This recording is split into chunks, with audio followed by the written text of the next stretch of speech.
Yeah, G fucking G's. Oh, we did it. Alright, so, with that said, we're going to get some final remarks. In fact, we're going to do a review. We're going to record this because why not? Unfortunately, it's not going to be the most polished video because I'm going to be honest, I've slept like 3 hours. In God knows how long. I'm tired. Played it day one because I thought, hey, fuck it, I'm tired. I'm going to be selfish. I'm going to play it frame one so I have to avoid spoilers. Okay, and everyone tiptoeing. We're just going to get it out of the way when we're done. So that's it. Final remarks. It is not better than Canto 6. But it is damn close. And I say that, and I may have lied a little bit. I did this before, I'm still a bit on cuff. It's either better than Canto 8. Oh, better yet, it's better than Canto 8. It's also worse than Canto 8. And I don't know where to put it. I don't know which one goes above the other. Now, let me explain why. You've probably seen I've taken some notes. Now, obviously, I love taking notes. It just helps me look more official, all that. So, I got some expectations with Part 3. The theory is meant to dispose of a head. Possible as well. Now, I'm going to try and avoid some spoilers here and there, but just in case you haven't played it yet and you're waiting, well, we'll see. So I like this, the whole split up again. I think it's a great way to tackle it going forward. In fact, I say here, like, I like the K-Corp modules as another layer of thought. So when you're doing some boss fights, say, if we just go back here, like, where was it? I believe it was right about here, like you're fighting the ring, the middle of the Nurse Fathers. You get to plan a little bit more, be a bit more strategic. The issue is, and this is with all the Canto, the story was phenomenal. The story was great. A little long at times, that is a big complaint. I think 51 is justified if it's shorter stories, split up here and there. Now, thankfully, there was no chain encounters. It was all boss fight after boss fight. However, I've got some big problems here. Now, I can put here potential big worries. Having 5 big bads in one setting could lead to disappointment. I am disappointed. Okay, this was a big worry for me. This is all personal opinions, by the way, personal preference. If you disagree, please let me know. We can discuss this. We can have a nice conversation.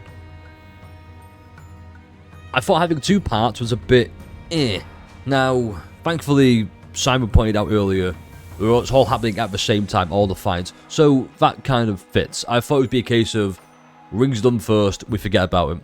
Thankfully, they didn't do that. I like that. Unfortunately, the disappointment doesn't stem from how they planned it out. It stems from the actual boss fights. I've taken some notes here, except for the index. It's just he monologues too long and I forgot all about him.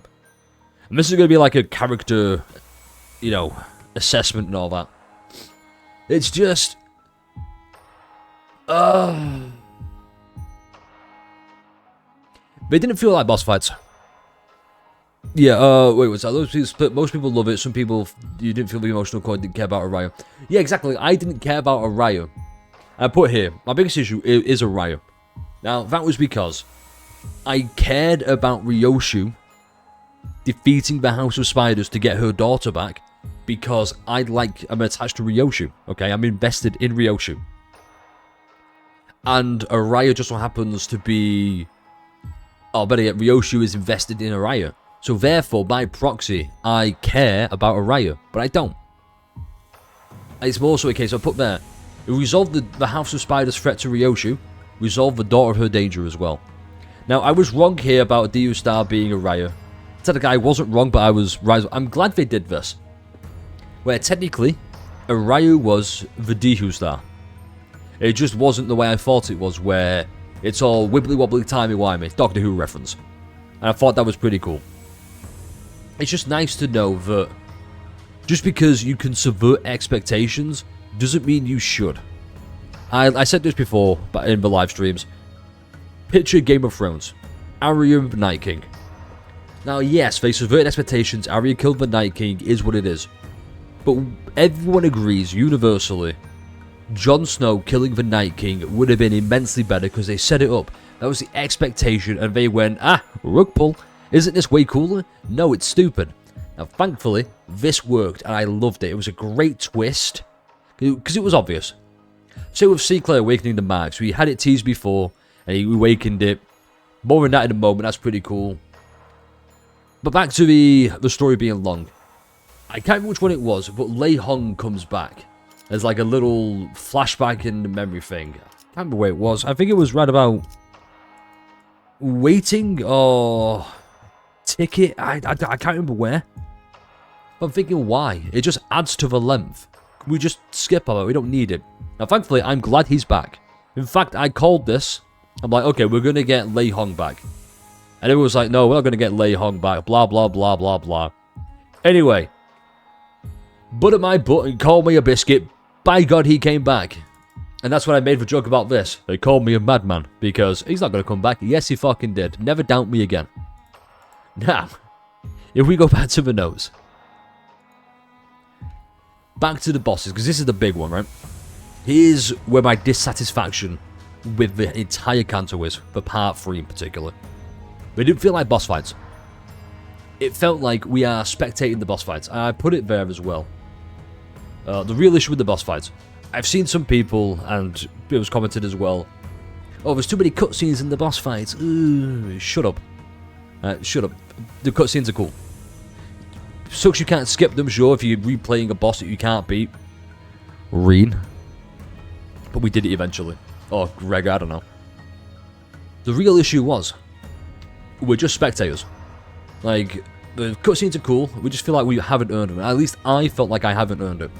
In fact, if we go to... where was it again? The middle, okay? Middle's probably the best one. And even that's just... we fight Kira. In fact, let me show you. Because... Vesper and Loudspeaker, or Urza, as other people call her, they handle this guy. Matthias. We fight Kira. Once Kira's dead, all we do is we wait for Vesper to finish with Matthias. And it's a saving part 2. At least the Pinky fights, we have to fight with Ryoshu. Also, I've not beat the Centipede in part 2. We'll get into that in a moment. Now then, if you ask me, where does part 1 rank? I think part 1 was the best part to a Canto. The best start to a Canto even. Absolutely deserved her. 2's a bit of a letdown. If I had to rank it overall, part 1's like a 9 out of 10. Part 2 is like a 6 out of 10. And then part 3 is like a 7.5, 8 out of 10. Just because I didn't like this personally as much doesn't mean it's not good. But yeah, I share the same sentiment of... there's just a lot of this. And I'm like, it's not needed. Like these chain combat encounters. I'm just like, we didn't need it. And going back to the bosses again as well, because I almost forgot one thing. I'm just like, you know, it's not fun. Or like, I didn't have fun doing them. And there's a lack of replayability. Now, a big thing is we get to do, what was it called? We unlock a new power, and this is going to be a spoiler, by the way, just so we're all aware. If I can find the correct node, which I don't think I can, because it's all weirdly tied together. This is cool as well. Also a bit misleading. Oh, here we go. So let's just take this team in. It doesn't matter about that. We unlock a new power, and it makes solos a lot more fun. A lot more accessible, even. It adds a new layer of, oh shit, this could be really fucking cool. Let me just skip all this real quick. This is what I mean. Like, well, it's not too long, so I guess it's fine. We're going to see the new power in a moment. Not this, however, this is pretty cool. Getting 2 new powers in the same Canto, pretty fucking sick. This here, just strengthens its stats. That's cool. It adds a new layer to solos. The problem is, I don't see any solo ability in any of the bosses in Canto 9. Except maybe Reen, or maybe a Raya boss fight, and I think 947? Yeah, 948, I think. What else am I forgetting? Oh yeah, I wanted Ryoshu to leave. I think that would have been cool. It would have been a satisfying conclusion of... because put it this way. Ryoshu now has no reason to really move the LCB outside of the contract. And she could just leave. And thanks to the new skill we unlocked, the Malekith skill, we could just resummon her when we want. I think it would have been cool. She leaves, she joins back in Mersault's Canto. That. Once again, this is all cool. Music, phenomenal, top notch. Yeah, I can't stress enough just how fucking good part 1 was. Part 1 is probably my favourite part opening. Part 2 is just... when we get the story, it's nice. But it's just when we get the story. When we get the story focused on Ryoshu. That's the problem I have with the story, at least. Why it's not like a 10 out of 10 story. The parts where it just skips completely. Now, it makes sense. Like, oh, we got the Sinclair part, the Gregor part. It makes sense why it fits in where they do. I just wish it was a little bit shorter. You know, it kind of a bit better. I don't know. Well, by the end, we only got... no, because we get Malekith roundabout... I believe it was the end of part 1. I'm pretty sure. I don't think there's anything else I want to say here. Yeah, the Gregor fight was good. Once again, right, the Gregor fight was good. Unfortunately, it boils down to I'm going to make Vigilius clash with the non-green coin skills, which, by the way, I'm fucking fed up with red coins. I'm sick of seeing them everywhere. Cut that shit out, right? This is a genuine complaint now. I am fucking fed up. In fact, I'm pretty sure Project Moon are fed up with red coins because they said, okay, here's a counter to red coins. Here's a fucking wonderful idea. Stop adding red coins to every skill. Easy. Case, we're done. We don't need red coins. You can just not do them. And even worse, it's like, oh, don't worry, these are regular coins. Okay, scroll down a little bit. This little text that says, convert X coins to red breakable coins. I'm like, fuck off. Just stop. It's tiring. It's boring. Leave red coins for actual threat skills. Okay. That's it. I'm done. I'm done with that rant. I'm just pissed off with red coins. Exactly. 9 unbreakable coins.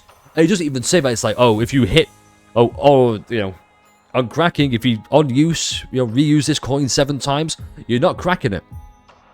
You're just not. So you might as well just say, alright, 9 unbreakable coins. I'm fed up with it. It's the one thing that's really annoyed me the most in all these Cantos. Is just, hey, do you like unbreakable coins? No? Ha, well, sucks to be you then.